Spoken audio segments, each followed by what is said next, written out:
Welcome to the Tribe UG podcast, episode number 6, season 4. And as you can see, if you're not seeing, I'm sorry. Transfer to YouTube, but if you can see, Damzi is not around, Ian is not around. I think Mark is trying to bring us back in phases. After hosting the last episode, he felt like, no, these guys shouldn't come back all together at once. So today he has let me be here. Thank you for watching wherever you're from. And also people who have been watching the past episodes, please, thank you for watching. People are commenting, people are sharing, people are engaging. Thank you. Today I'm with Mark Mayanja. The Count Markula in the building, ladies and gentlemen. Like I told you guys, man, these other guys need to join me in the high whatevers. But in the meantime, we're just here. Thank you guys as always. And as you know, if you want to support the podcast, you can send some money to 624404. That's 624404. And yet again, guys, we're here with a special guest. If you can see, you've already seen. If you're on audio, you have to wait for Felix to introduce because so Felix, take it away. I hope I do justice because today we are joined by a legend, an icon, a person whom a lot of us in the media space, in the entertainment space, we look up to. Someone who has been an architect of this game, not only in Uganda, but then also across East Africa. Ladies and gentlemen, today we are joined by the legendary DJ Bushbaby. Thank you so much, brother. Yes. Thanks for making time to come and see us and on our invite. I'm extremely honored. Humbled to be here. I used to do these things for other people. See other people do this for me. Yes, you know. It feels good to be here. He said legendary, and I'm like, listen, we last year we did 10 years of the tribe, and we were happy. And we're like, but DJ Bushbaby has been in this thing for more than the 10 years. It's really been a long and amazing and interesting career. But before we go into those serious things that you've done, because you've done many, one thing we like to do to start off the podcast is just talk about a song that resonates with how your week went, a Ugandan song that, whether old, new, or I don't know what, a song that just describes or goes with how summarizes your week. My week. So I'm not a huge fan of what you call big headlines or the things that define daily conversations. I prefer organic, the umuntu wawansi sort of jazz. You sit with a boda guy and the guy takes you through, gives you a context and a perspective of certain things, not necessarily things you see in the leading dailies or prime news and things like that. So what really shaped my week this week was a series of conversations. It's the same topic, but in different circles, in different places and different spaces. It's about how infidelity, promiscuity is sort of on the rise. Please don't quote me on this. I don't know any data. It was a border guy. Random jazz with guys and they're like, but have you noticed how the whole sexual network thing is all over the place? So I don't know whether it's because of the changing landscape and how we consume media and information and things like that, or older folks, the guys who were there before us, the older generation, knew that these things existed, but they had a way of sugarcoating them. And now this generation doesn't really... Because it's all on Twitter. It's everywhere, all social media platforms. So it was a conversation we were wondering, and someone said actually the easiest way to earn a living today is by peddling flesh. Peddling flesh, and that goes, of course, that goes, I think, both ways, but both gender. I don't want to say both gender because I don't know how people identify nowadays. I've been in places where men refer to ladies as children. And you're like, wait, you mean, hey, man, that man was children. What do you mean? You're grown ass men and you're going to no, they were children. I was like, what do you mean children? You understand? Baby. Yes, baby. So I realized it's a Ugandan figurative way of expressing affection, I guess. And appreciating how our ladies are, Gifted. beautifully gifted and endowed. But so the song that actually comes to mind when you ask me that is Cheating. Boys.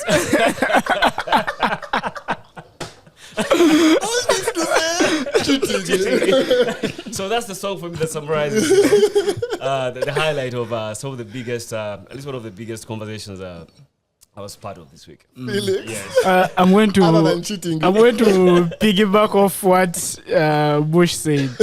I mean that in that field, in that area. You know how you cheating? No. Of children. You know how you meet a chane, man. With children, baby chane. What's are there? Too many. You know how you meet a chane, and the chane is well put, and you're like, you know what? If I go into her life, I'm going to mess her up. Like, let me just behave and let her be, let her go, so that she can meet another man who is responsible, who can take care of her. So, with that being said, my song of the week is Siganye. Go ahead, Jason. Wow. While these people are trying to chase away the children, they're trying to cheat, and they're trying to tell them Siganye, Mutima Gweguganye. Me, there's a new song from Censorship this week, and it's called Nina, because Yegwe Nina. So Kobo Sinje out there, Yegwe Nina. And although I don't know which Kobo Sinje it is, you know yourself? Okay. General, okay. All of them are feeling special, but Damsi, you know the real one. Tell the real one. Okay. But again, Bush, thanks for coming through and to sort of like tell the people who you are. Especially the people who are watching from Brussels, Max people. Those that may not know who Bushbaby is. Of course, to us, you are someone who has, in my words, as Felix, is someone who has sort of like designed this industry as we know it. From your days in Tanzania to being in Kenya to being here in Uganda. How would you describe who Bushbaby is and the work he has done to someone who is just hearing Bush for the first time? Well, that's a tough one. There's so much. Given the fact that over the years I've over-evolved and reinvented yourself. I wear so many hats. I speak to, I think, 3 generations. Yes. And sometimes until I have like a physical conversation with someone, that's when I can tell, okay, this one knows me because of radio. This one knows me because of TV. This one knows me either because of film or maybe print. Probably read some stuff in newspapers and things like that. So, if let's say we had to define the 3 eras or the 3 generations of Bush, which would be the first generation, and then the second, and then the third? Like, what are those generations characterized by? I think the first generation was I had a music career. I attempted, to pursue a music career. Took off so well. We had a group called Zenji. Zenji, ZNG, me and a friend of mine called Walter Geria. And Gabriel Kakuru, he's the proprietor, Brand Active. He's into advertising, outdoor advertising. It was an a cappella group. A cappella group, yes. We were inspired by guys like Tech 6, those are gospel groups, Tech 6, commissioned. I was once born again, by the way. I used to do worship in church and praise and worship in church. So I was heavily embedded in that, in the gospel circles, and that's how I picked up the whole a cappella vibe. We did, I think, 5 years, and then life happened. I was kicked out of home. Golobi Flats just right here. I'd become a man.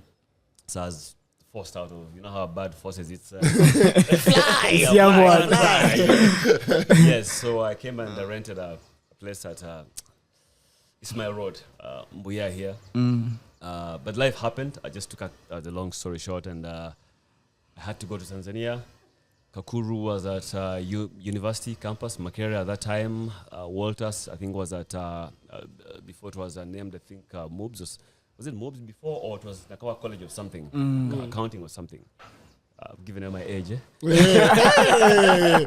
For us, we know it's no moves. But anyway. So I leave TZ, and so that's the first phase. Of course, I did my diploma in journalism at UMI, but I didn't get to practice right away.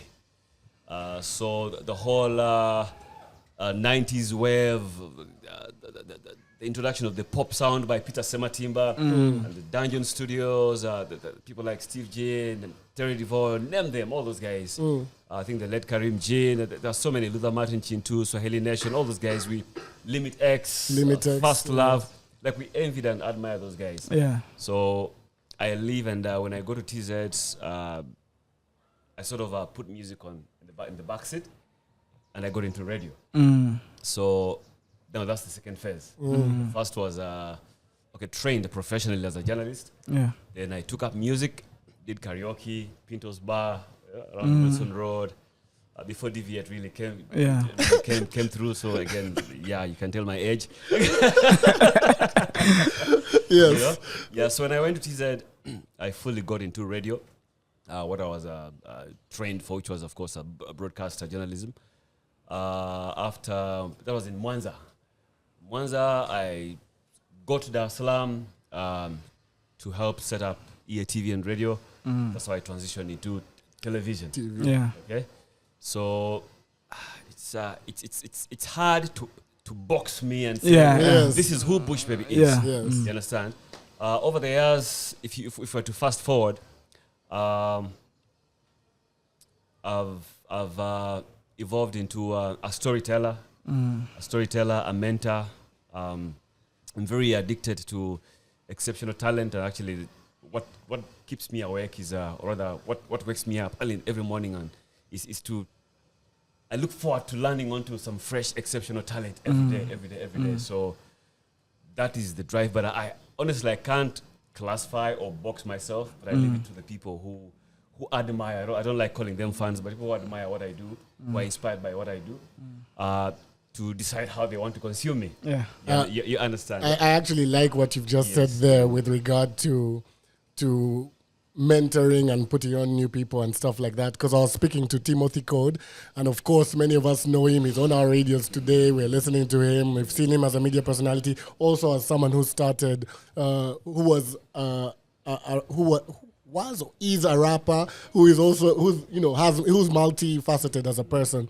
And he mentioned that you gave him his first shot on TV straight out of uni, and he credits you for being who he is today as a media personality. And I think that is evidence of what you've just said. And I think it is good people out there to, because we try to do this, we try to learn, and even us as ourselves, we try to look at who's doing what, who's putting in new work, who is sounding interesting, who has a future ahead of them. So it's interesting when you say something like that, and we can see a direct product of that same and thing. that is because actually nobody gave me a chance. I usually had to punch my way through through the gatekeeping and the bureaucracy and things like that. So I know when a young man finds me at a mall shopping, or finds me, let's say, somewhere with my family, and I'm just, we just, it's family time, and they bump into you, and they really want part of your time, and I know what it means to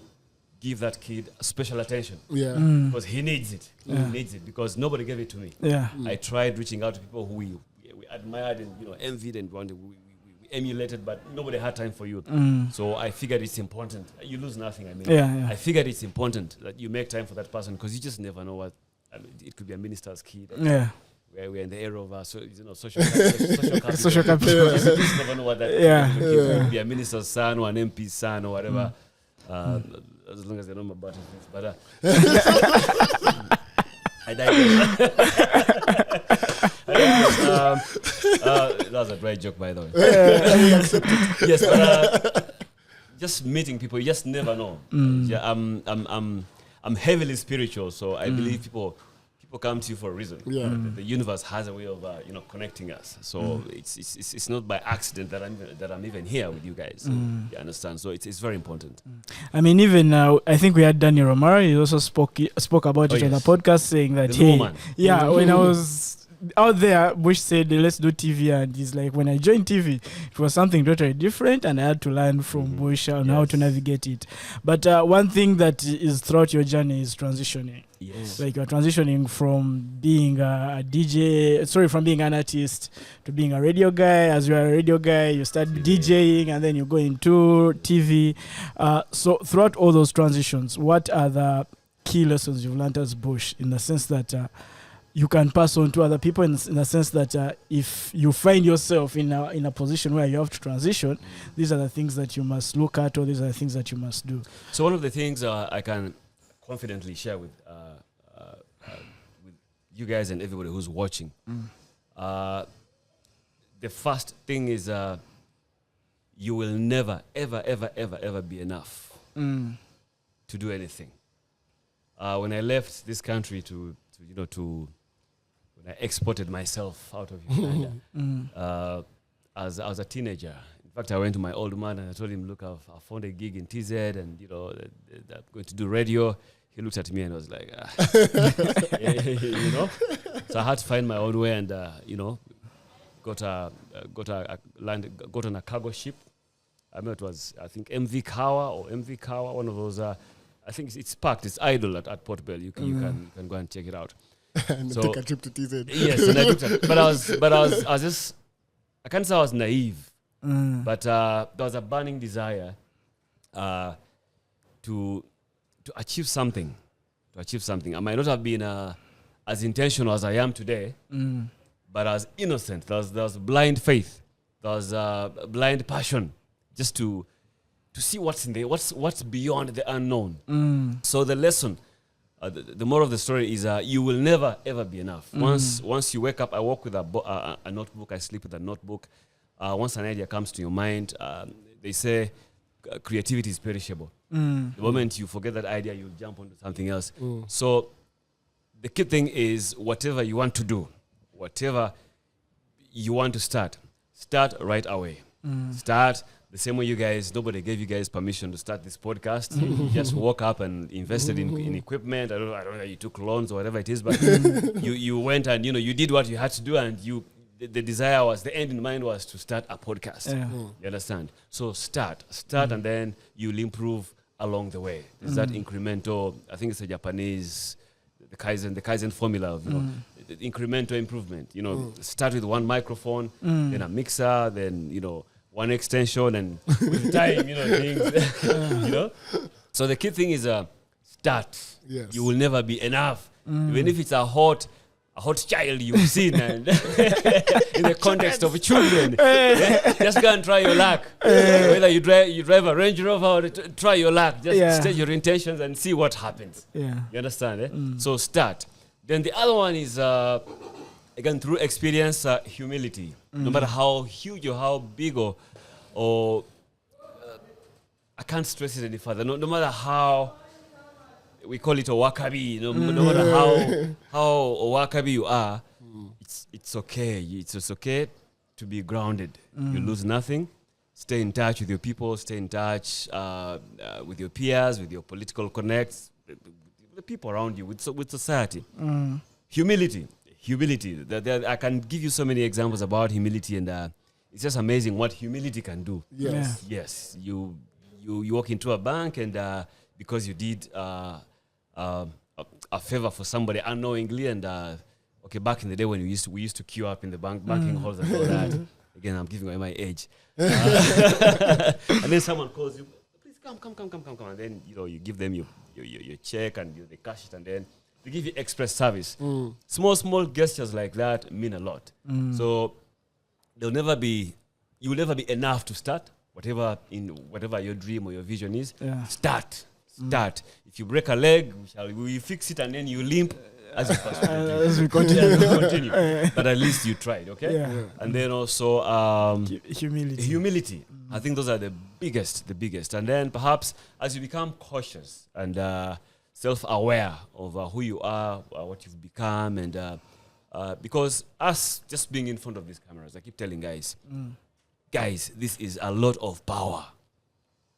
This is a lot of power. Just having access to this microphone, okay? and you're commanding. Now you mentioned Belgium at the start. We are now global.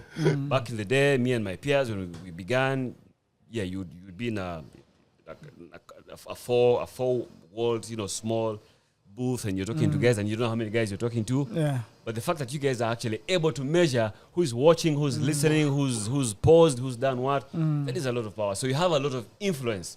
So make sure that whatever you spew, okay, whatever you say, whatever you communicate, adds value to people out there. Okay, because this is a huge platform. Again, if you look at our neighbors down south, Rwanda, I think currently they are commemorating, I think 26 or 27 years of the genocide. 30. 30, yeah? Yes. It was because of these things. That genocide happened partly because of, the media. Yeah. So we need to learn from situations like that. These things hold a lot of power. What you say here, guys out there actually, some of them take it as gospel truth. Yes. If you say, man, I live in Mienga, I live in I own a 10-story building and all that, guys believe that stuff. And they are motivated and they're inspired. And now when they see you, in a kafunda, they'll be like, but wait, you said. So they believe. I mean, that's a basic example, but yes, just be authentic. Just be authentic. Be authentic. Actually, on that question from Felix about reinventing yourself and, evolving and moving, and, we were talking on our last episode, and sometimes in the creative space, a lot of people come through as, I want to sing, and singing is the only thing, and sing, which is also okay because, you can, but at the same time, sometimes it's interesting to supplement your gift and add extra things in and around it. So it's interesting to see you talk about DJing, TV, and what it would do for you. And of course, a lot of the fields are related. So what would you advise someone who is maybe worried about stepping away, or in quotes multitasking, or being, they'd be like, jack of all trades but master of none. So a lot of people have that worry of, if I diversify, I might be diluting another one of my gifts. What would you tell someone who's maybe worried about trying something else at the same time as their passion? Awesome. So I've been very lucky, even at the very inception of my career. All the media houses, the biggest in the region, all of them, I've worked for all of them. I've been lucky that those media houses are actually are multimedia. Like they have strategic business units. So they are multifaceted. You understand? In the sense that there is print, okay? There's print, there's radio, there is TV. There's television, now there's digital, and things like that. So if you find yourself spoiled for choice in, with a huge spectrum of opportunities like that, one thing is select one that's gonna pay your bills. If it's radio. Let's say you're at Vision Group, for example, where I was for a couple of years. If radio is your thing, do radio so well, okay? Let radio pay your bills, but also find ways of applying yourself, okay?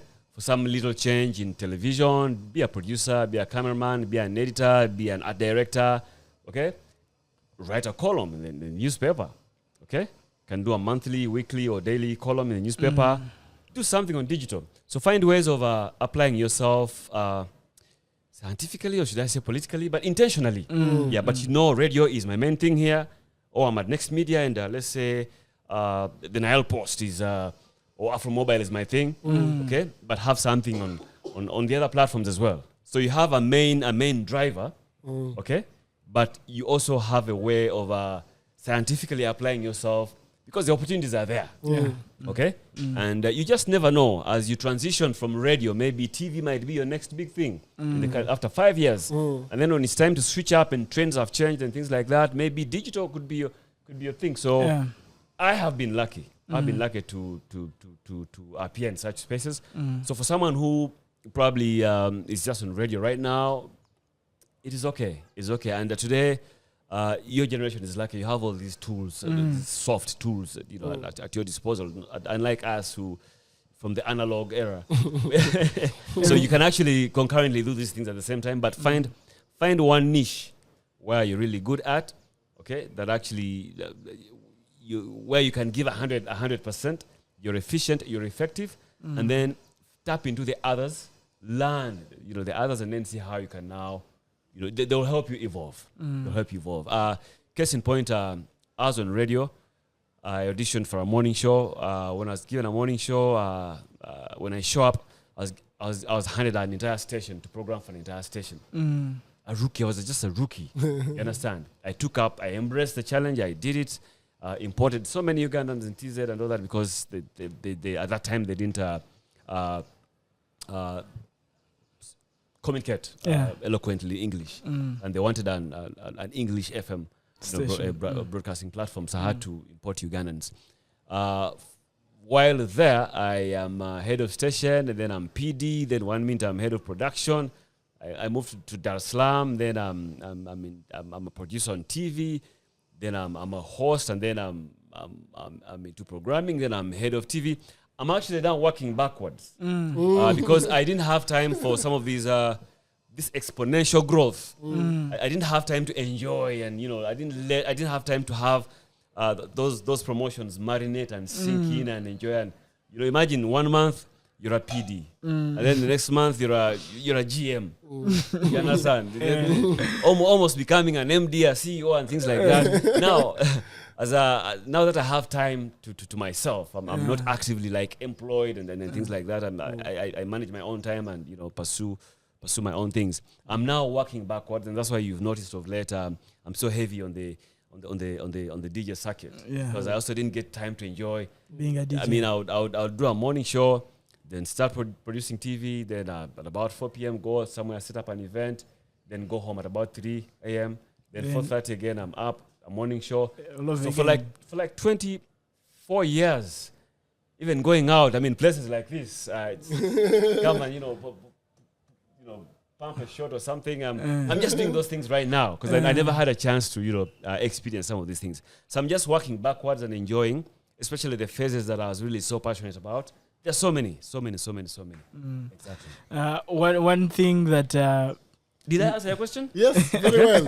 Fully. Yes. So apply, look for what pays the bills, and then use the rest. Just apply the rest just to gather more skills and skills that you never know when might exactly. One thing that you stressed earlier is about starting, and from someone who has been on the outside looking at you, there are a lot of things you've started. I mean, you started House of Talent, you did Raising the Bar, you did VUCA. All those are amazing platforms, and they've done incredible things for this industry and for the entertainment industry. My question to you would be like, during these different phases of starting, there are lessons you learn. Anyone who has started something, we call it paying school fees. Like you do something, doesn't work out, you get burnt, and you're like, let me go figure it out. Let's change teachers. So my question to you is that, how do you keep? Because I don't want to say you get knocked down, but you can tell, because it's your story, you can tell us whether you are knocked down or you aren't.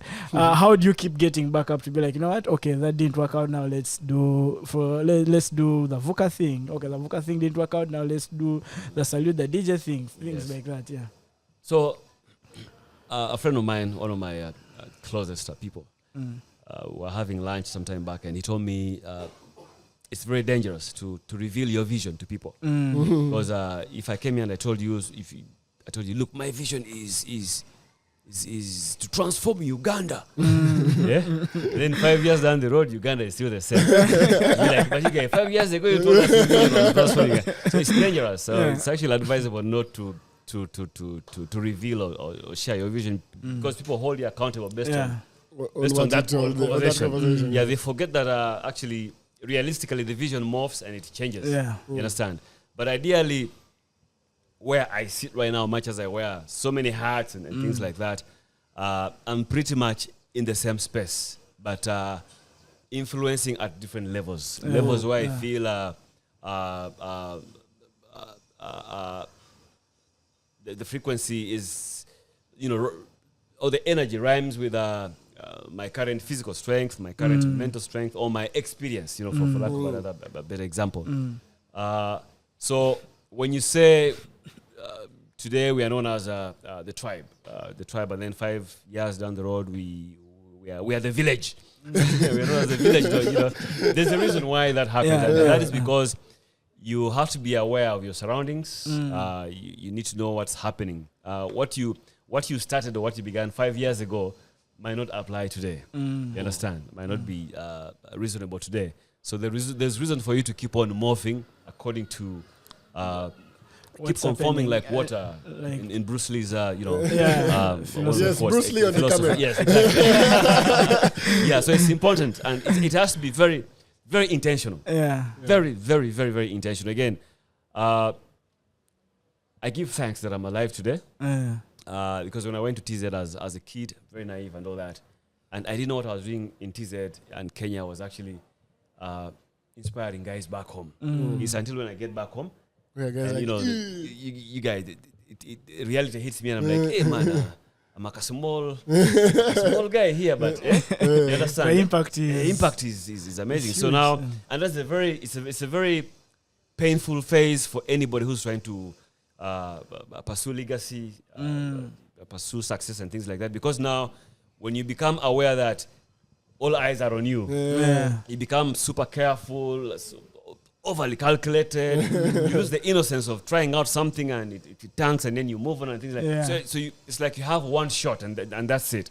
You know, and people won't forgive you. You understand? They've decided this is how we want to consume Bushbaby. Nothing less, nothing. You understand? They forget that you're also a human being at some point. You understand? So the question was answered, but I will supplement it as well in trying new things and yes. So you have to keep trying. Because now we have we used to call it the second screen. What we're actually doing here was because this is mostly consumed on phones and desktops and things like that. And from here, it will probably go back to mainstream. So when I was still on mainstream, we used to call this the second screen. Now this is the first screen. So if you're a guy who's still in a mainstream, how do you evolve and catch up and be like the tribe? You understand? How do you deploy that experience from mainstream to the new way that guys consume this content?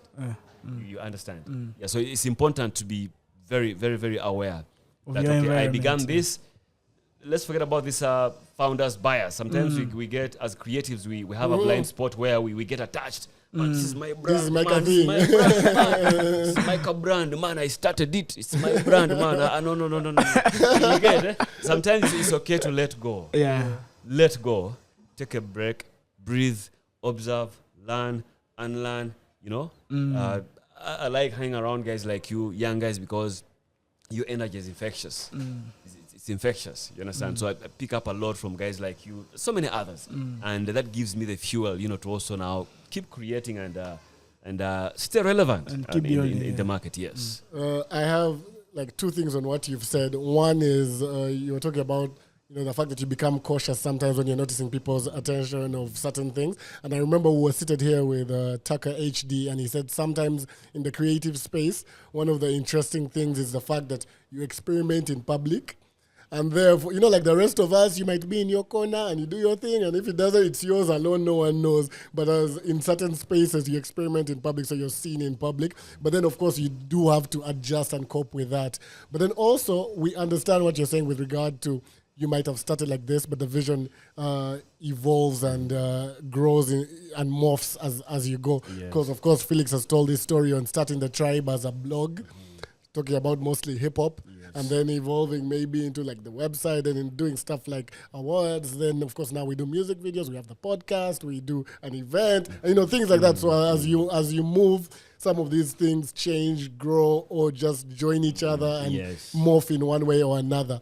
But with a career that has been this long, of course, as you know, the last time I saw you was recently as you were playing. You said some of these things that you never used to enjoy as much back then, you're getting to enjoy them now.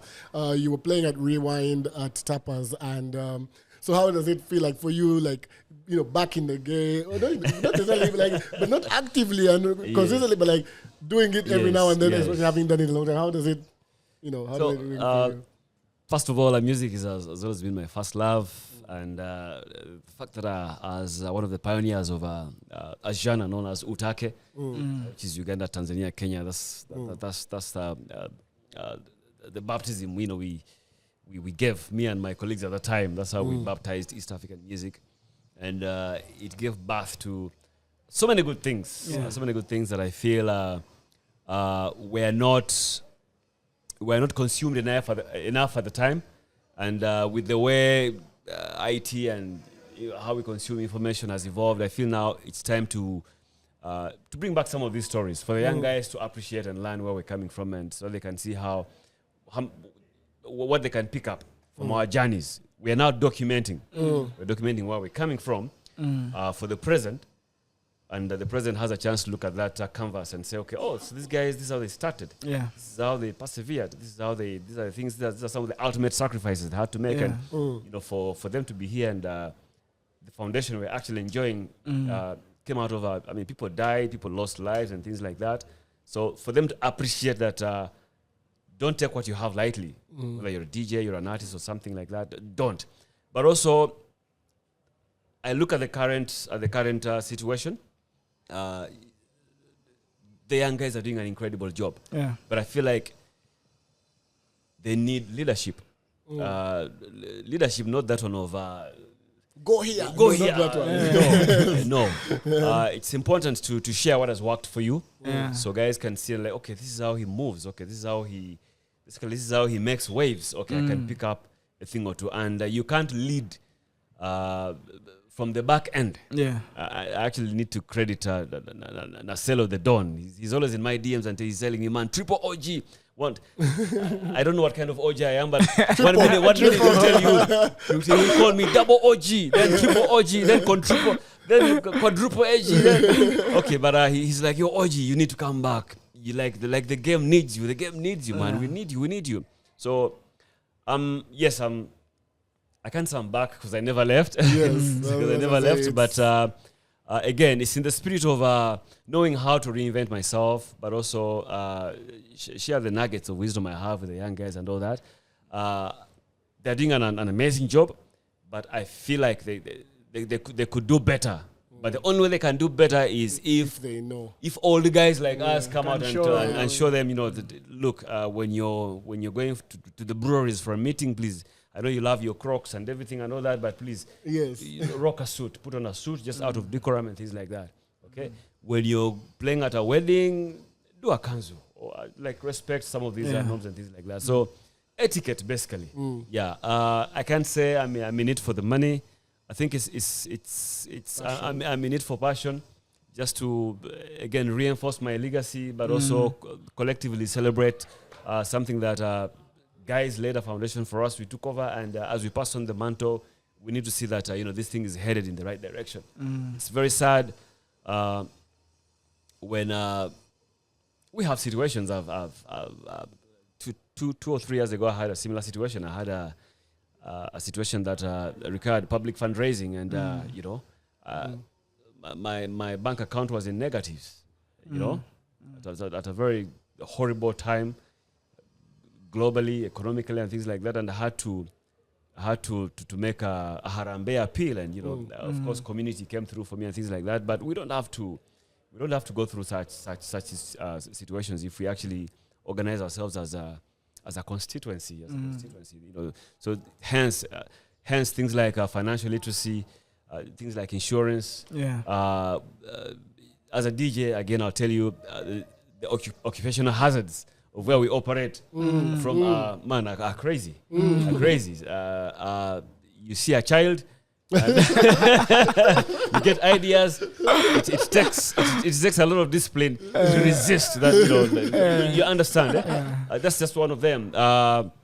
There's a lot of things that we consume while on set, and mess up with your sense of judgment and things like that. You need discipline, and someone has to talk to you, has to mentor you through that. You understand? Don't overconsume this, or else it's bad for your health and things like that. Hence, things like health insurance and all that. People have passed on, and we have to fundraise for a coffin and things like that. We shouldn't be in that space. So what I'm trying to say is that we need to think broader. We need to think bigger. Actually, not only DJs, but the whole performing arts, and even you guys included now, because you guys are now part of that constituency. We need to organize ourselves. We need to well-intentioned, and of course the goal is to make money, but we can't make money in silos. We need to come together and have like a framework, structured way of doing things. And pretty much that's the reason I think I'm still here. I believe I still have quite a lot to offer, but I thought it's only fair to lead by example. And I'm not an angel. I'm not an angel. I've had my F-ups several times, but I rise up, I fall, and I get up, and so keep pushing. Keep pushing. I'm 1 year shy of 50. I don't know how old I look. The cameras, but that's a lot of experience. That's a lot of I have a lot probably that I might not be able to share here because of time, but because I also have to share in a reserved way because I intend to publish a book and things like that. You understand? Future money. I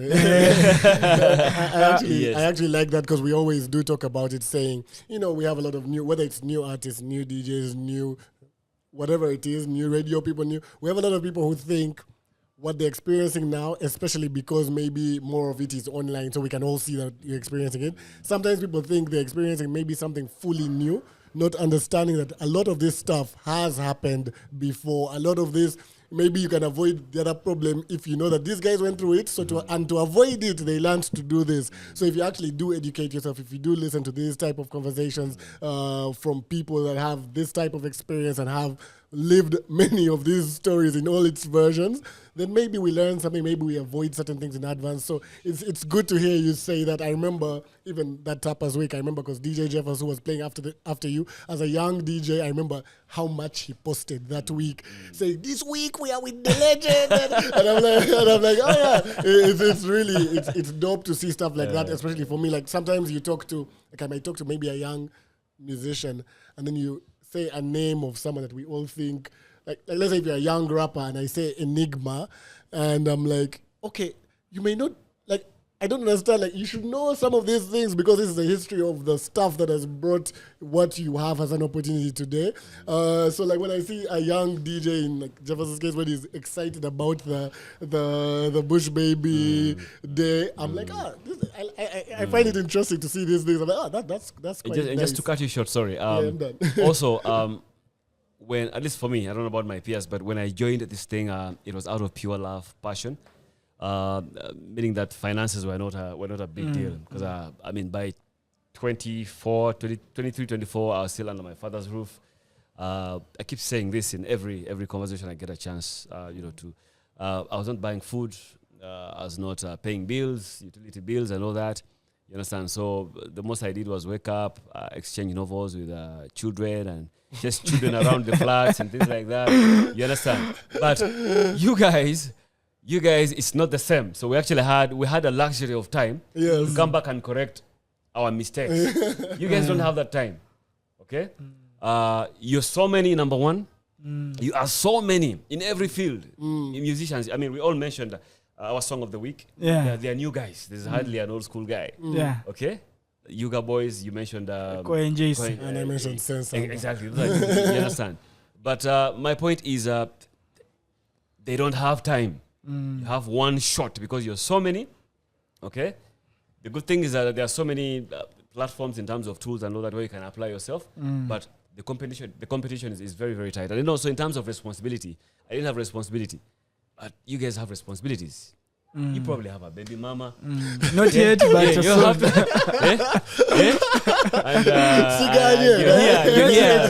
And you're here behaving like a deadbeat. The guy has denied You probably have a sibling you're paying school fees for I don't know what semester. There's probably someone who's watching and they have a sick mom who probably needs to be airlifted to India for treatment and all that. And all that is on your shoulders. You understand? No wonder I see these DJs running around 3-4 nights a week because they're trying to make ends meet. The pressure, like you can feel the pressure on them. It's because they have responsibilities, and that is why now you need to be structured. You need to be intentional. You need to be. You need to answer the why. Why am I here? That why has to make sense. You need to have purpose. Yeah. Because the responsibilities are crazy. Crazy, not like us, okay? Not like us. And of course, now money.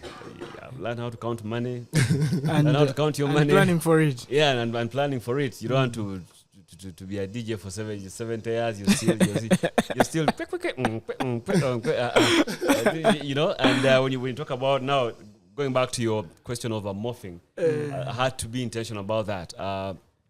I said I was spoiled for choice because of the spectrum of the opportunities I had, but I had to choose. I knew I had a music career. I did an album, but I could have decided to give orders to whoever was on radio. Please play my song because I am the boss. I am the boss, but I knew that was the conflict of interest and things like that, so I gave up on that. You understand? I said, okay, I can support the industry or the other guys who lack the privileges I have from another angle. Hence the whole mentorship thing by default and things like that. You understand? Yeah. Earlier you mentioned about how mainstream media was the first screen, and now it's the second screen and all those things. And one of the things you've been sort of like public about is that how you had a conversation with the then CEO of New Vision, Kabushenga, and you told him at some point Urban TV is going to close. Fast forward a couple of years later, Urban TV has indeed closed. And then also currently, when you speak to people in the mainstream media, one of the conversations that is going on is that how mainstream media is dead, digital is leading, and all those things. And then as we on the digital side, we are looking at mainstream media like, we think mainstream media is still around because, I mean, you are the guys who still have the advertisers. I mean, all advertisers would be this side if it was dead. But for you as Bush, who has built radio station, who has built TV stations, who has also put on new talent that people didn't know about, how do you see the media industry right now? Is TV really dead? Is radio really dead? Or it's just we are in a period where people are just transitioning? So my take or my 2 cents on that is... traditional media is just not dead. Yeah. My reasons again might rattle people funny way.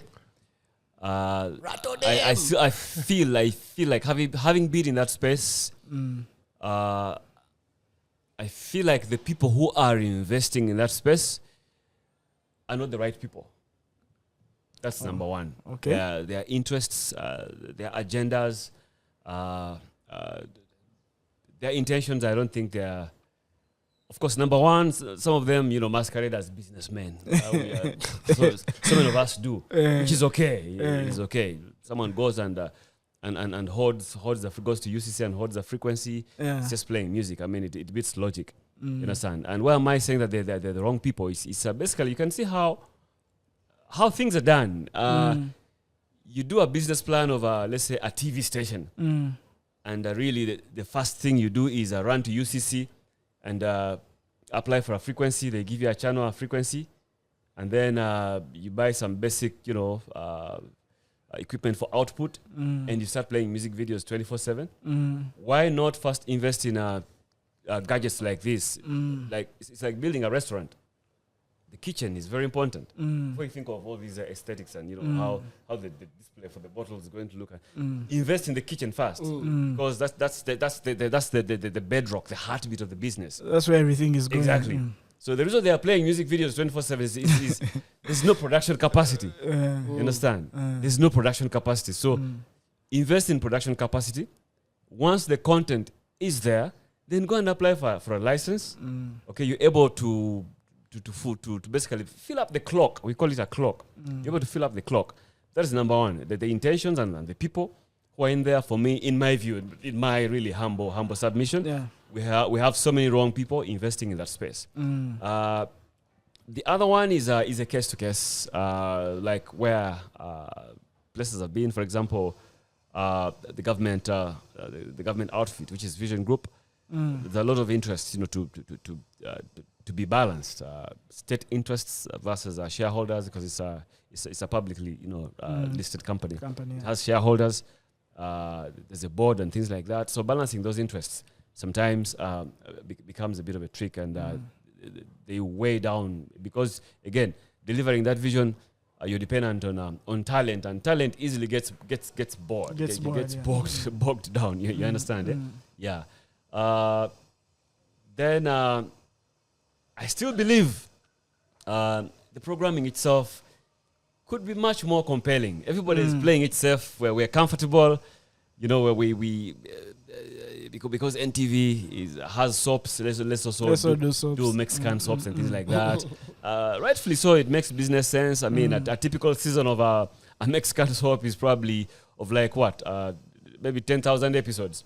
We could probably go for $200. Now, poor me or poor Felix here, and Mark here trying to producing episodes, and I don't know how much this specific episode, for example, can be quantified in terms of logistics and all that. And then when you go to one of these outfits and you tell them, okay, each episode is like let's say $2,000, or they'll tell you, no, we're giving you $200. It just doesn't make business sense. So even us, the commercial sense, basically creativity, the argument about creativity and making a business case for it, there's a blood line in between there. In between there, when we did a digital migration, we thought that when we went through digital migration, we thought, I personally believed it was time for content creators to shine. Yeah. But it seems instead of digital migration, we were served with a pay TV migration. It was served with pay TV migration, and there was nobody. Okay, the broadcasters, had their interests, taken care of and all that. But the producers, the local the content creators, nobody. At least I expected UCC or whoever is in charge of that docket to put up a huge facility like in Namamve and say, okay, this is the hub. Whoever has an idea, come. We can loan you this facility and yada. And then like basically reduce on the costs of producing content, because that's what most of us go through. True. The cost of we have amazing stories, beautiful stories, original stories. Everyone keeps saying Africa is the next frontier for storytelling. A couple of years back, you saw Wakanda, and guys came here. French Montana came here. Guys are looking at Africa as a virgin ground. But how do we make sure we are cost ready effectively, reap from what is ours? You understand? Obviously, Netflix will come here and then invest in Lookman or whoever it is, and things like that. But that's their budget, and they'll go and twist that narrative that side, to suit their interests. But who's going to shape our narrative? You understand? So we need to think about the cost of production. The other thing is playing it safe. There's a lot of self-censorship. Self-censorship, again, I understand, having worked in huge newsrooms and things like that, especially current affairs. When it comes to national guidance, there is information that is really good, that is entertaining, or should be out there. But it can't go out there because maybe it has an implication on national security. So you have to save the country from such things. Yeah. So the element of balancing self-censorship and that's why you see now the disruption, the second screen, which is now the first screen. Now the guys are coming in and you have your phone, you see something happening somewhere, it probably borders along injustice or unfairness, or it's just wrong, or it's just impunity. You take it and it's on social media. Now the traditional guys have to catch up and follow up on, if it was mob justice or maybe a land wrangle or whatever it is, maybe it's an assault case and all that. The evidence is, that's why you see we have cameras. I mean, that's content creation. We have cameras. So that transition, I think, needs to be managed scientifically, and in my view, again, it requires people who, maybe young brains. I think it's also because we also have so many. No offense to I'm an old guy, and I don't respect my fellow old guys, but there are some who are just stuck in a certain era who don't want to hear anything.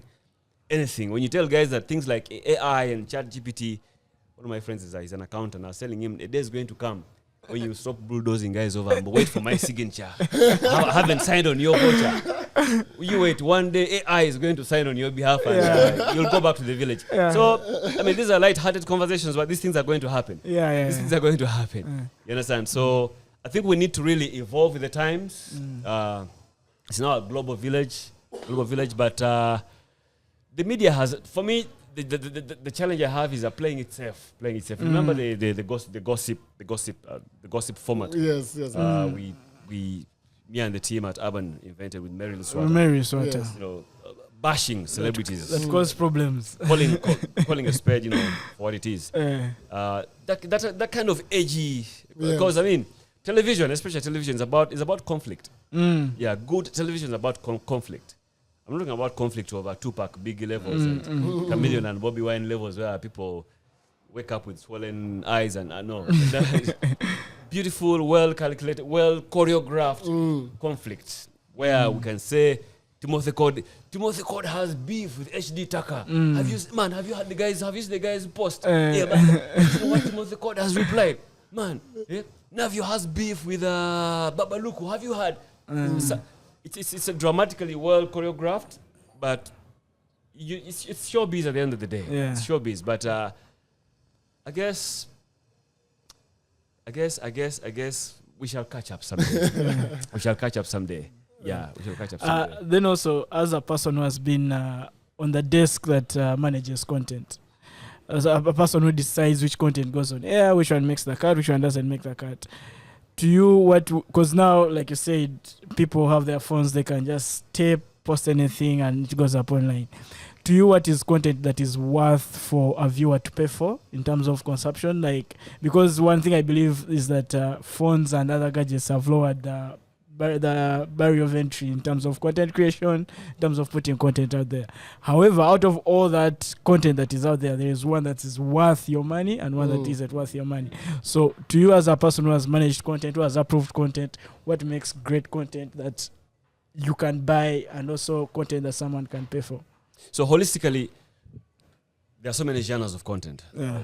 For the sports, there's business, you have lifestyle and entertainment, you have news and current affairs. In all those genres, there has to be something compelling. I think it gets back to the delivery, the style and the packaging and the delivery. Other than that, holistically, content has to be engaging, like very engaging. I need to see a post. It's a Facebook post or it's a promo, and I need to either put a reminder on my watch or whatever it is and say, okay, at 8 on channel XYZ, they're going to run this program because I saw the promo. The promo was so catchy. It has to be very, very engaging. Engaging in terms of functionality, in a sense that it prompts me to do something. It serves my interests. And if you talk of audiences, we have viewers. Someone who just wants to maybe escape his worries, their fears. They just want to relax. They're broke. They want to dream. They just want to dream and get cool off that stress. How do you craft content specifically for someone like that to escape that kind of embera? You understand? Then there's educational content, but not classroom, kind of educational. How engaging? I mean, we keep talking about agriculture, this, agriculture, that. The youth, agriculture, this, the backbone of our country, cash crops. We mentioned cash crops since I think kindergarten. Yeah. But why aren't in agriculture? Why aren't in agriculture? You understand? But there has to be a reason. Maybe the way we are selling it is to the young guys or the guys who are currently active and energetic. We were not really packaging that communication in an attractive way. Look at sports. The only time sports becomes a big deal here is when some guy from Kapchora has won a marathon in London and is back and gets a state dinner and then brands run after the guy, become a brand ambassador, and then 6 months down the road, the guy, 2 months. you get it. The guy is quiet. Or maybe there's a scandal in Fufa where either it's a scandal or some guy has won a marathon and you understand. But boxing, the president has been incarcerated because, I don't know, he said certain things and then the thing goes down. So it's like we're on a race, some sort of marathon to just generate scandals. And yes, as far as content is concerned, you understand, Yeah, so for me, it has to be very functional. It must have value. Must have value. If you want a beverage on your platform, like on this podcast, what value are you giving that beverage company? If you want a brewery, what value are you giving that person? Okay, so we have advertisers, guys who are spending money on you. What value are you giving them apart from the audience?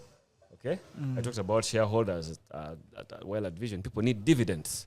People need money. So the content to me has to be edgy, very engaging, cutting edge, and entertaining, educative at the same time, but in a very in a very sleek way. In a very sleek way. And that's why you see the TikTokers.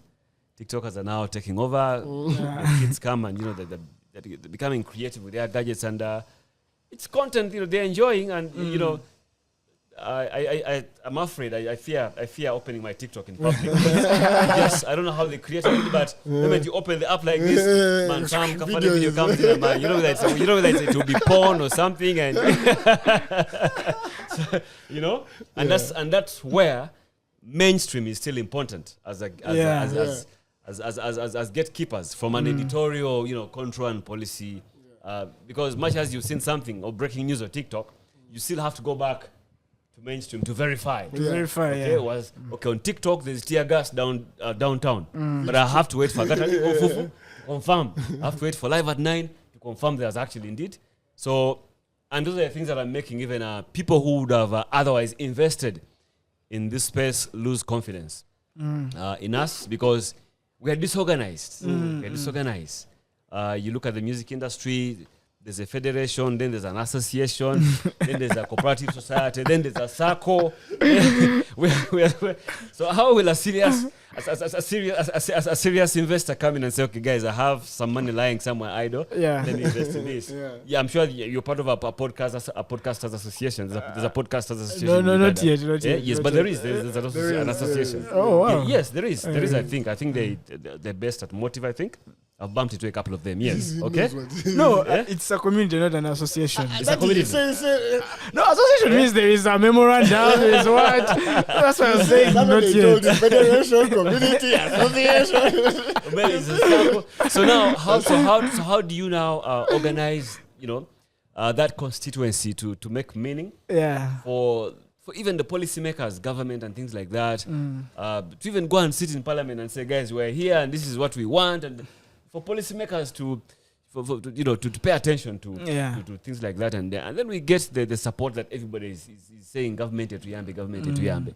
Yeah, this reminds me of something that was said on the pod, I think by Ian some time back, where he's like, you know what? People sometimes are so focused on their piece of the pie, and which is okay because you need to focus on your piece, but like sometimes we forget that if we grow the pie, then even if my percentage of the pie was 2%, when it's now 2% of a much bigger pie, then it's a bigger portion. But we are so like tunnel vision, we're there looking at our piece and what I can do for me. We forget that if we do certain things together and organize, like you said, so the person looking from outside sees reason to. It's the same way how many, and when you speak of older generations, it's like how many parents will struggle maybe with a kid in sports or in music because they are not seeing that. So before you even look at government or companies or what, even at home sometimes it's difficult to go to convince your relatives that this music thing, this sports, this, because they see it as leisure or whatever. But if you do manage to find a way to show them the order that's in it, then maybe there's more that you can reap from it. And I think over time, I think the old folks, the parents, with time, I think they've embraced the creative process. I get at least on average a month, at least a minimum of 7 phone calls from respectable members of society calling me and say, Bushbaby, I need you to mentor my son, my daughter. My daughter did IT. How do you think my daughter did this? They're interested in buying a guitar. Where can I buy a guitar and things like that? They want to play keys. And normally I don't do it myself, but I normally refer to people. For example, there's so many referrals I've made. Guys call me, I want to start a podcast. And I give you a heads up, I'm sharing your number. Someone wants a podcast. On several occasions I do that. So I think the old folks have come to also appreciate that our education system I think is outdated. Super outdated, and I think it requires for a radical flip and an overhaul, and we move towards a skills-based approach. Because yes, papers are okay, but we need people to be handy. We need to develop now, churn out critical thinkers to solve our problems. And also that analogy of guys working in silos. I'm for collaboration over competition. You understand? Imagine if you had a rabbit, I have a rabbit, and you had a rabbit. Okay, we raise that rabbit. You raise your rabbit, I raise mine, and you raise yours, and then we all slaughter. When it's alive, it's probably 30 kgs. Slaughter it, skin it, dip it in the oil, it's 3 kgs. You understand? But if we say, let's get a bull, let's contribute and get a bull, give it water, I give it fodder, you give it pellets, whatever it is, supplements and all that. Now time to slaughter. Imagine the thigh. You probably need some... Yes, you ask Carrie to help you carry the thigh. That is my thinking, and I think that's how we should move. That's how we should move. Okay? I like that because it's been heavy through our season, I guess. There's been a lot of conversation on collaboration and some of the things. Actually, last week we were with Sami Wetala, and the first thing when I asked him, what do you like? And he said the first thing he said is the collaboration that is happening. Certain people understanding that it's slow shifting, like we've not yet fully engaged, but seeing people engage and understand that, you know what, let's get together and maybe do this kind of extra something, it will gain something for us. Yes. I think that is a very important thing, and I like that it is something that has risen without us prompting it. Yes. I like that you have said it yourself. Very important. For example, you could host another podcast on your podcast, and they could also host you, and you know, it's a healthy spirit. I mean, they say Uganda is a small country, but it's also big. So big for all of us to make a contribution. Yeah. Yes. So big. One of the things you've mentioned and highlighted are the shareholders. They're always looking for their money. Yes.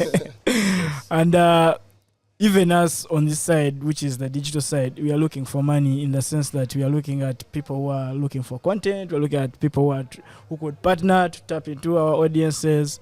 And you have the big... and also we are encouraged by big platforms setting up, the Netflixes, the Who's, but at the same time, the big platforms are closing up. I mean, Amazon just closed. So my question is for us on the digital side, because the way I see the digital side is that we need a lot of knowledge from the traditional side, the traditional media, to progress this side on the traditional, to apply this and progress.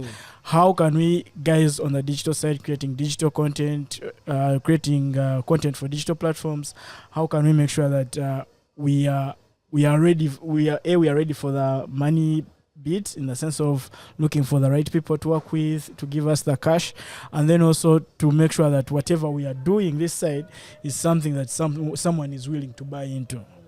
It goes back to what I mentioned earlier, is why do you exist? As a podcast, for example, why do you exist? The Tribe podcast, why do you exist? I'm sure you're not here as a charity. You're not here as some church or faith-based organization. You understand?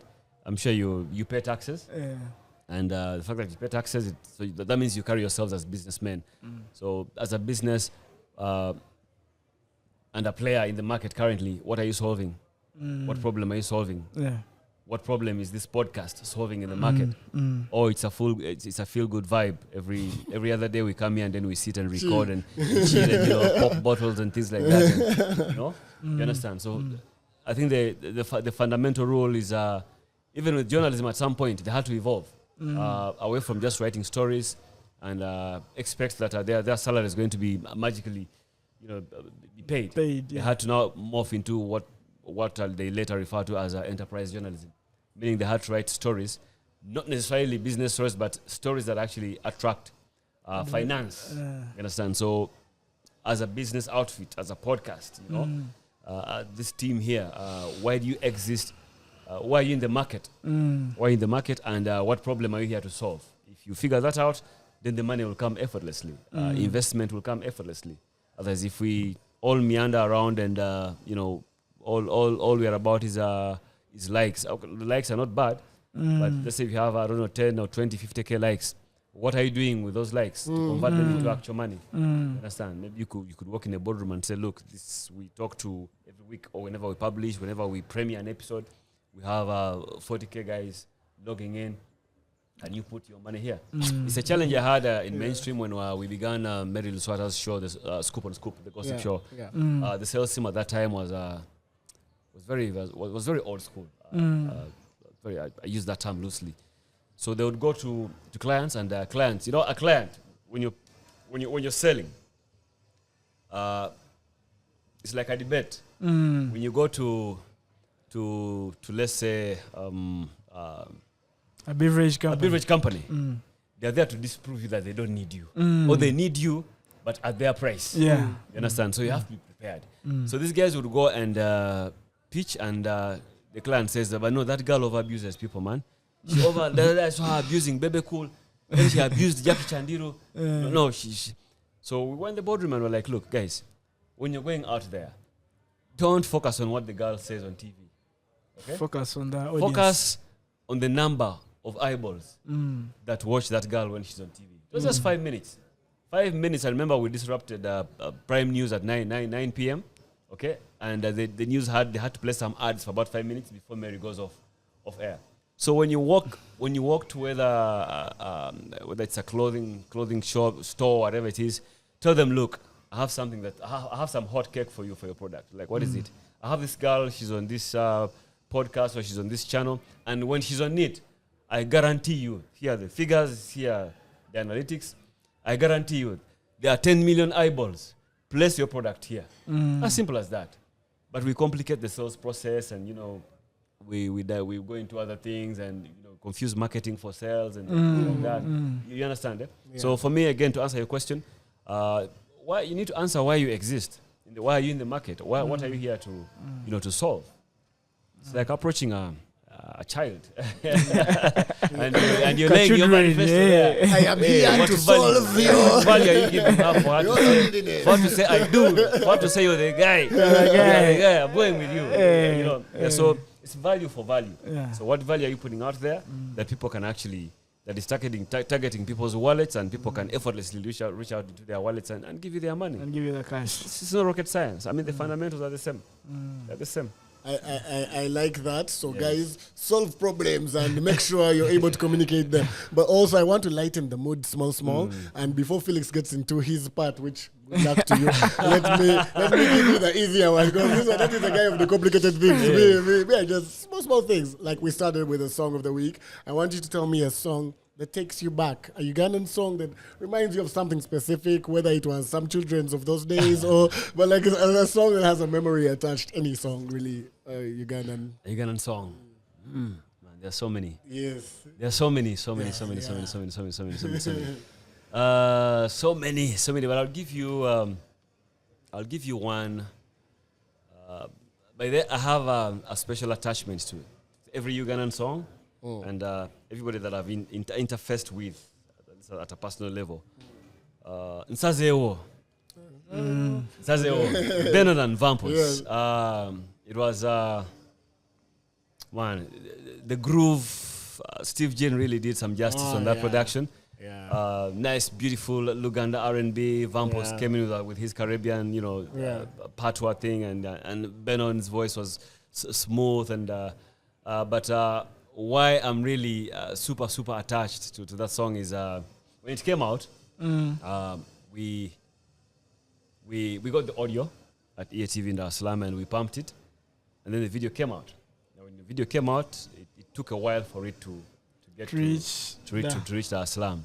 So Benon writes me an email, a yahoo.com, yahoo.com email. Say, hi bro, what's up? I hope you're okay. Thank you for whatever you're doing in TZ, and we appreciate what you're doing, and keep lifting our flag high and things like that. But just to give you a heads up, we just released a music video. It's about 1 month old for the song that you've massively supported.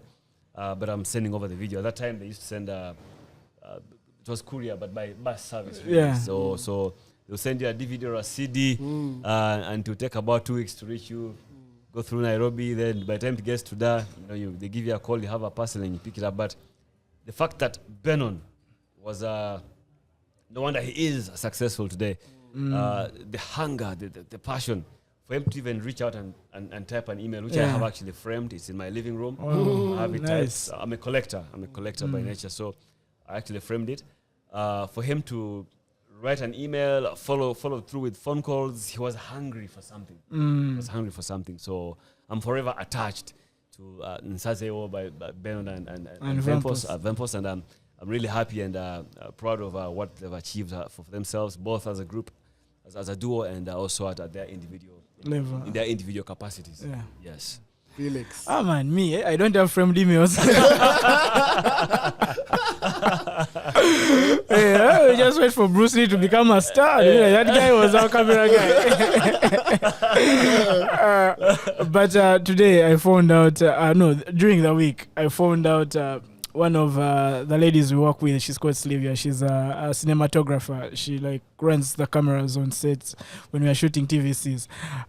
She was celebrating her birthday, and on the birthday cake, they had written on happy birthday Dora. I didn't know her other name was Dora. So it just took me to Dorothy by Chameleon. She's a chameleon. All that to say The duck. So so the moment I even committed in our call, and then I post, I'm like, moving forward, you are Dorothy.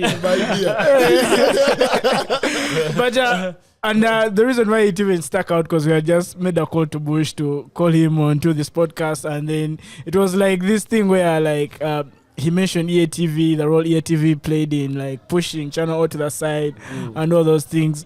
So Dorothy it's the Utake vibe. Yeah, it's one of those songs that really takes me back to be like, hey man, we had fun when we were kiddos. Where we had no worries. There were cassette tapes and all those things. Yeah.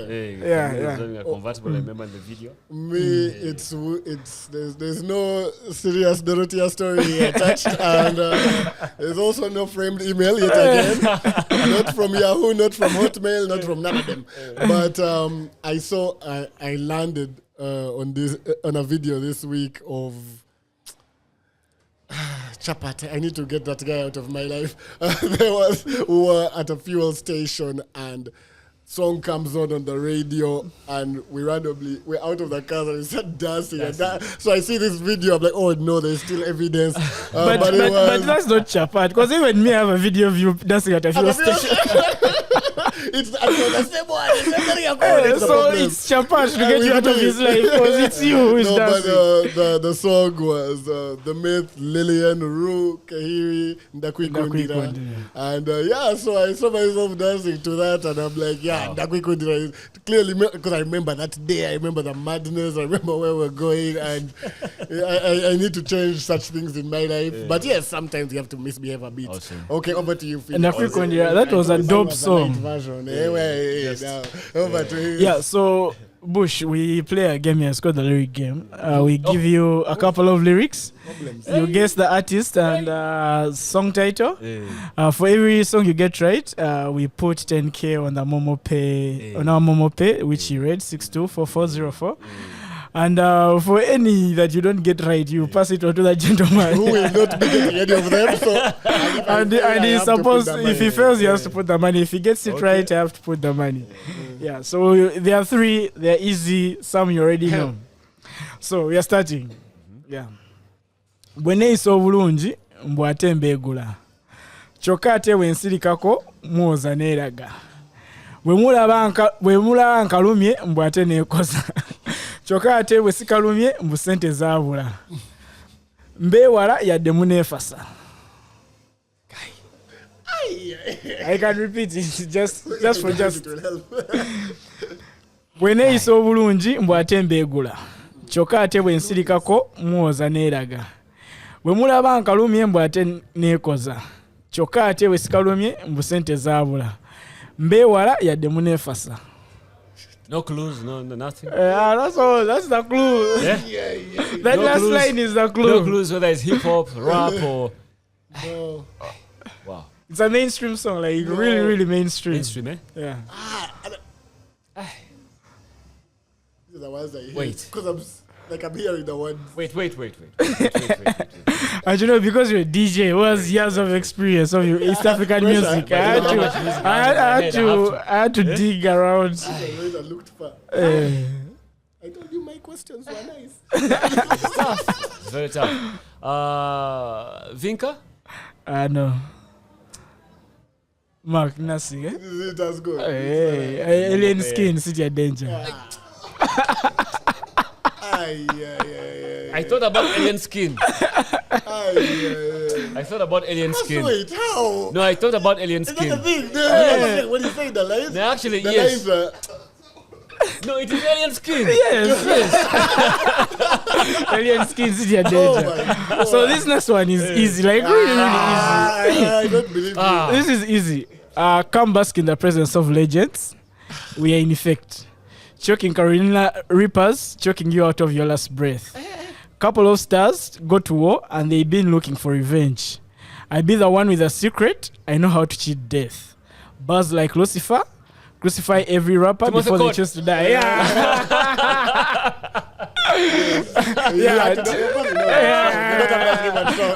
Timothy Code Vuka Cypher. And that's a project you put together. And for you, how was like the experience of putting together all that together? Man, again, it was blind face. As I mentioned, blind face. Just innocent passion. Just where you just felt like, okay, there's a business aspect to it. Yeah. We're actually launching VUCA at the time. Yeah. But we had to look for a way of introducing VUCA to the market in a not so obvious way. Yeah, but cost effective. So we thought, why don't we put together at least 8 of the baddest MCs at the time, with Kekol as the only female MC in there, Timothy, I think, as the youngest, Big Trill, as Nelly said, Natty Nathan, Peter Miles, the OG, the Myth, who still owes me money for smuggling the Twambale apparel. He did an LL Cool J Fubu in Gap.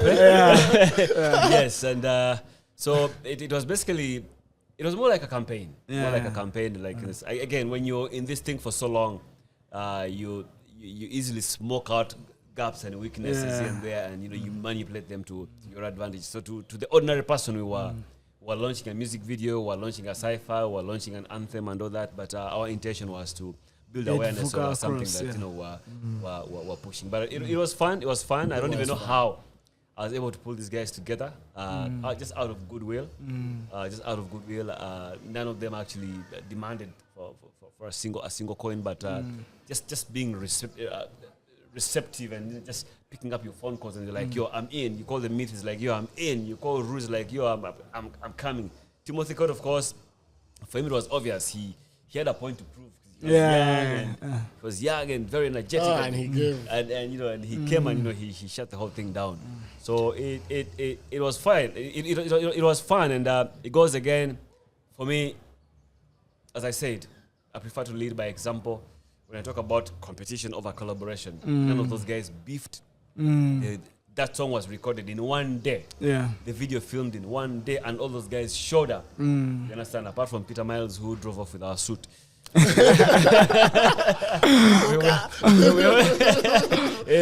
literally with our suit. We had to track him down for a couple of weeks and bring back the suit because we had hired it from somewhere.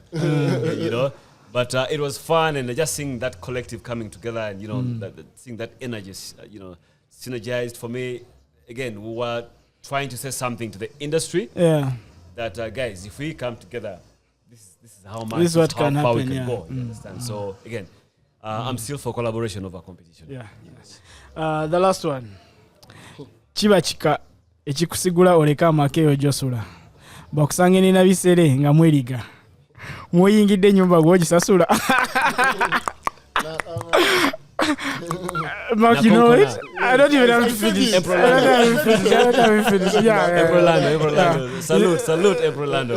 I thought I had done deep in the question with this one, but it turns out I had it. Yeah, those are guys who really, those are guys, we saw them in our formative years, and they were driving luxurious cars, and I remember Menton Summer, rest in peace, passed away. I think he was rushing to do a show on CBS at that time. Was coming from a show in Bali, I think along Tirini Road. But Shanks, VVD, that whole generation, we salute. Yeah, salute. Give them their flowers. Give them their flowers. And though again, just some small last round of small light questions coming from our co-host Damzi, who's not here because, like I said, she started the season strong, carrying us, and now she needed a vacation, which manager Felix decided to pay for.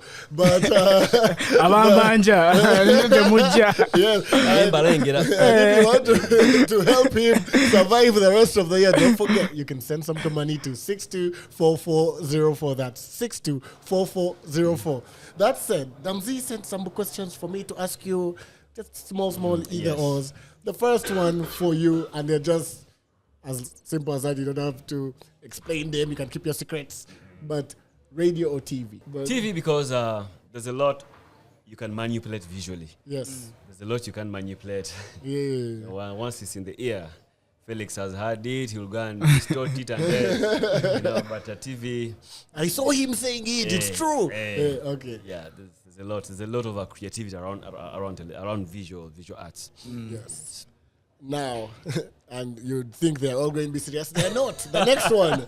Would you rather be able to read people's thoughts or have the power to control people's thoughts?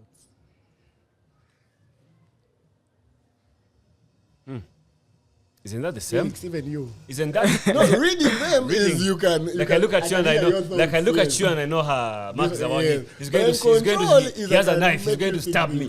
Control is I can do inception. I can make you stab Felix. That is controlling. Control. And you, Felix? Read. Control. But read is dope though. Eh? Read is dope. Read is like you are not interrupting with flow of nature. Yes. But though you Read still is have good. access to know what someone is up read to. is good Control because then you makes you know. selfish, Control, Makes you selfish. you Read, may you know, change improves the course of history. And the last one is specifically for you. If you had a choice between listening to one of these for the rest of your life, which would it be? The first one is bongo flavor for the rest of your life, or genge for the rest of your life? You have to pick one. Guys. Yeah, all of us are going to answer, but we know it's tougher for you. It's like, man. So congratulations, you've given birth to twins. Which one?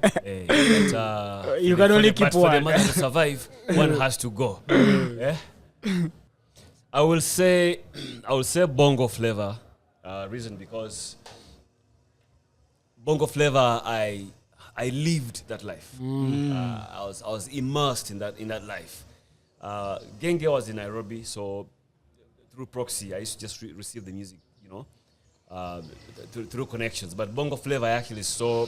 You are in the flavor itself. I saw those guys move from rumba, lingala, to hip hop, like hardcore guys like the Hard Blasters and Mr. Two, and then sing the Professor J's, the AYs, and all those guys. I literally saw Dar es Salaam give birth to bongo flavor, and it was actually named after their city. Their city is Bongo. Bongo means brains. So what it meant that for you to make it, it's like how Bobby Wine says Kampala something like that. So even at that time, bongo, the word bongo meant if you came from any other part of Tanzania and you came to Dar es Salaam, you require ubongo. You need ubongo. So you can see how the depth of from the name, the attachment, and it was a whole culture thing, and that it was a big youth movement. So hence the word bongo, and by default, Dar es Salaam became bongo. Why are you going, man? I'm from Bongo DSM. Bongo. So it was I lived it. I saw it. So it's I have that special attachment to it, obviously. So it will be bongo. Felix? To Banyankole watching, we're talking about different bongo. You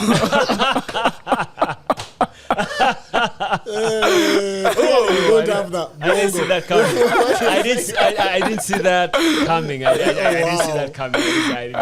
But I'll go with Genge, simply because my Nairobi people, throw me in Nairobi, I can survive. Tatizi, I might struggle a bit. Yeah, me, Awesome. so it's also genge, but I guess also it's, in the younger days, it was like that, we had more access to that, I guess, than, so just, it's an easy, because I know more. It's a case of I know more in that direction. And so actually, bongo inspired Nairobi, because Nairobi at that time, I remember late 90s, early 2000s, most of the rappers were English rappers, like what the Navios were doing here, Clear Cut. And then the other guys flipped the narrative. Of course, Kiswahili is not so heavy, like the authentic Kiswahili is not so heavy in Nairobi. For them, it's Sheng. It's more heavy on the other side of the coast, Malindi, Mombasa. But bongo influenced Nairobi guys to actually rap in the Kiswahili that they know. Swahili, yeah. So it was quite heavy, and that infectious. Bush, before you go, what are you currently working on? So that you can tell the people so that they can look out. They can look out. I know you're working on Wazo Dazo. Yes. So at a creative front, we're working on something with my brother Josh, the fixer, Wazo Dazo, which is an outfit basically established or created to discover, nurture, groom, develop, and promote exceptional talent. The first product of that is something called Wazo Dazo Nexters, which is basically a reality talent search platform. It's the equivalent of The Voice, Got Talent, what else? Idols. Yeah. So it's multifaceted. There's a next Wazo Dazo Nexters Rapstar edition, which actually ends this week. It's the season has been running for 6 weeks. So this week, as we I've tape, been watching them youngins. as we tape this, as we tape this, the finale is by the time this probably goes on air, the finale would have happened. There's Making the Band, which you'll see in subsequent months. There's also singers edition. Nice. There's a comedy edition. There's a Wazo Dazo Nexters dancers. There's a chef edition. So we again, as I said, for me, I'm away from the team that I'm working with. I'm incredibly attracted to exceptional talent. Yeah. It gives me the kick. Yeah. So we've come together as a group of a collective of creatives, like-minded people, in our final career years. Yeah. You know, to basically, again, we are demonstrating to the industry that you don't need permission. We live in a society where we seek, we are raised to seek permission, you know, and that affects how we do business, how we handle money, how we express ourselves and things like that. I don't know how many kids are out there and they've recorded EPs and they're just gathering dust. The flash discs are gathering dust, dust in their bedrooms. Just put that work out.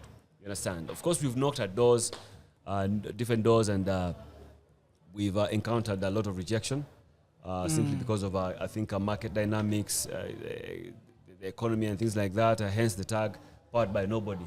It's not a rebellious tagline, but we have no sponsors. It's real life. We're not sangayo. It catches fire. We're not sangayo at our fee, at our price. But again, I digress. So yeah, Wazo Dazo. That's the whole intention. Why Wazo Dazo exists is to basically discover, nurture, promote, groom, and mentor, and give these guys a platform and. Basically, that's how we are handing over. You've been seeing submissions. The kids are out there. I've been watching them guys. Yes, so I mean, some good stuff in the there. reward has been 250,000 per week, just out of our pocket. We are not that loaded. We're not laundering money. It's just I mentioned there's something to do with the ultimate sacrifice. Yes. If you're to get, sometimes someone said, sometimes you literally have to buy success. So. That 250K is not to show off or to whatever, but it's just to incentivize these young kids, and you should look at them when we are giving them this money. It's not about the money. It's the votes that excite. Like, oh my God, like 300 people actually voted for me. Like they don't even care about the money. So that tells you that even their mindsets they're aligned to achieve bigger things as opposed to what's available right now. So that is one of them. That's now at a career level. The other one is, of course, I'm back on the DJ circuit, not to compete or fight for gigs here and there with the youngins. No, I'm just here to, number one, observe, learn, but also offer leadership, and guidance. I don't want to be elected, not in a political way. Go ahead into that season. No, I'm not. Not running any movement. I'm just here to dispense goodness. Understand? Then, of course, I observed there's a lot of goodwill for my name. If I call it a brand, guys will say Katiarans or Kwewana. But there's goodwill. Branded international. I'm wearing this because somebody told me. But do you know the weight of your name? No. What if you just leave guys with something to remember? So. Seriously ventured into merchandise. have hoodies currently on sale. I'll be glad if one day see you guys all here rocking this and just to support. I mean, I've seen Chap Art, supported him. He doesn't know. DJ Baggy. I've seen DJ Baggy. I've seen who else? There's so many people. So it's good if we in the spirit of collaboration over competition. So I'm in merchandise. I'm also doing that at a personal level. My new passion, which you guys are going to laugh at me. Horticulture. Flowers. No. Conservation. Oh. Yeah, I do a lot of tree planting. At least I was close. Flowers, trees. Hey. Yeah, I've always been fascinated by nature. You know how you go to the market and you buy an avocado, slice it and eat, and then put the seedling in the ground, and then 2 weeks giving you a middle finger. And it's just amazing. Yeah. So, but it's something that, like I'm at home. Like for me, that's my escape. That's my go-to place. Not you're the bush baby. Sorry. Exactly. It tries itself. Exactly.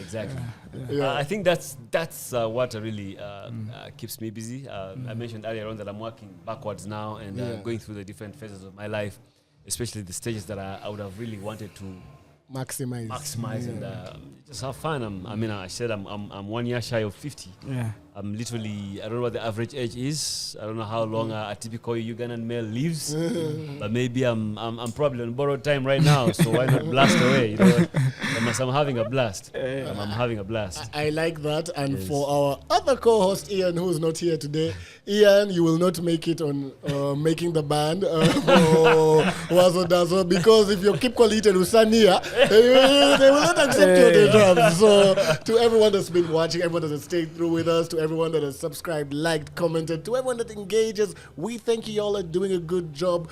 Bruce Lee is there on the camera. EC and producer Hassa are there on sound. And Eric, I'll talk about him later.